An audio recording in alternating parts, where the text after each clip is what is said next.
Assalamualaikum warahmatullahi wabarakatuh. Selamat berjumpa guru-guru hebat se-Indonesia. Izinkan saya mempresentasikan aksi nyata saya tentang menyebarkan pemahaman Merdeka Belajar oleh Ki Hajar.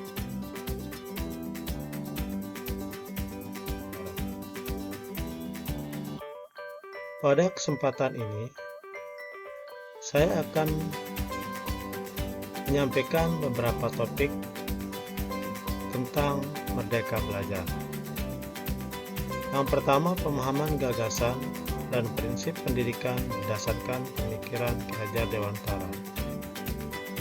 Yang kedua, pemahaman untuk memfasilitasi murid agar tumbuh sesuai dengan kodratnya.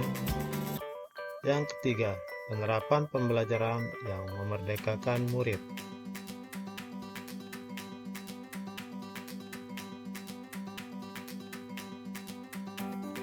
Pada modul pelatihan akan kita bahas beberapa pemahaman atau beberapa pelajaran. Di antaranya, yang pertama, mengenali dan memahami diri sebagai pendidik. Yang kedua, mendidik dan mengajar. Yang ketiga, mendampingi murid dengan utuh dan menyeluruh. Yang keempat, mendidik dan melatih kecerdasan budi pekerti. Dan yang terakhir, pendidikan yang mengantarkan keselamatan dan kebahagiaan.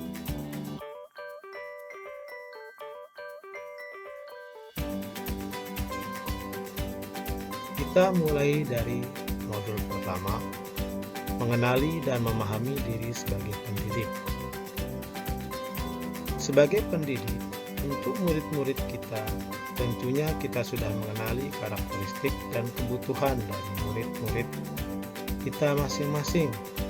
Terlepas dari itu semua, yang tidak kalah pentingnya adalah setiap guru itu harus mengetahui kekuatan dan kelemahan yang ada pada diri kita sebagai pendidik, supaya bisa lebih dini untuk memperbaiki apa yang menjadi kelemahan itu.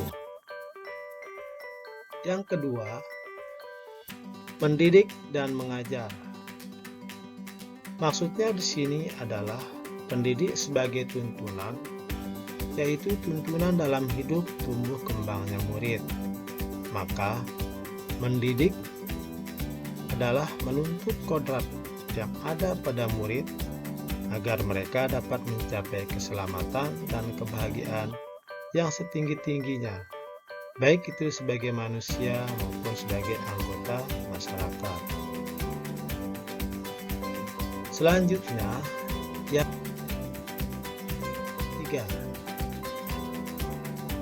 mendampingi murid dengan utuh dan menyeluruh.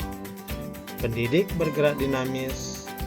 Maksudnya dari dinamis itu sendiri adalah di mana seorang guru itu harus cepat dan tanggap untuk bisa menyesuaikan diri dengan zaman di mana seorang guru itu berada.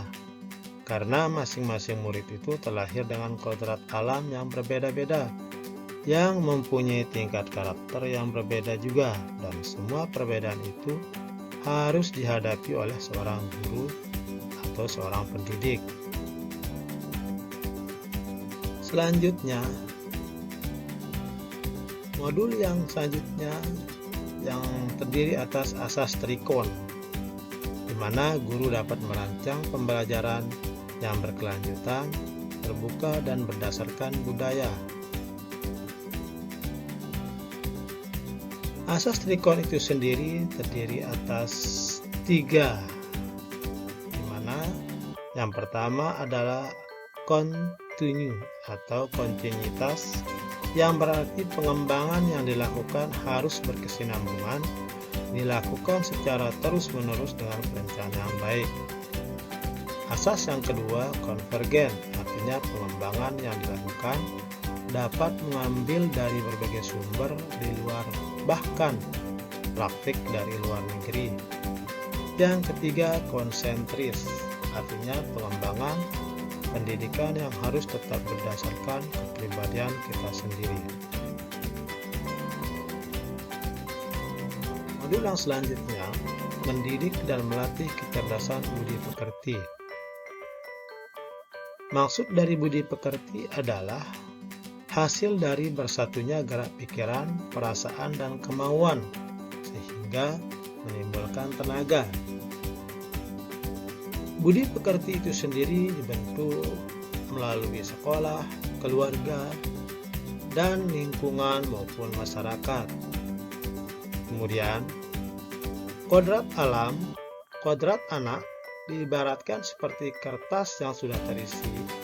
Jadi sebagai guru, kita tidak bisa menghapus sifat dasar tadi.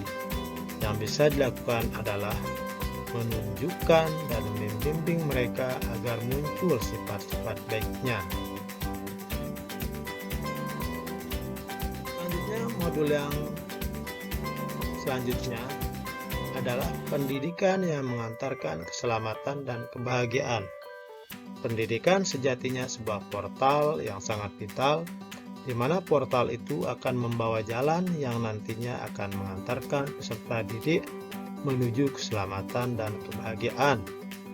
Pendidikan tidak hanya memberikan pengetahuan dan informasi saja, namun lebih dari itu, di mana pendidik juga harus mendorong dan mengarahkan peserta didik untuk menemukan pemahaman yang searah dengan arah kehidupannya.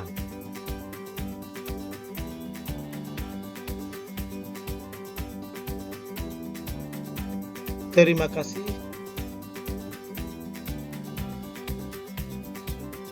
atas perhatian Bapak Ibu Guru Hebat se-Indonesia. Semoga apa yang saya sampaikan bisa memberikan dampak yang positif, khususnya bagi saya dan umumnya bagi seluruh rakyat dan bangsa Indonesia.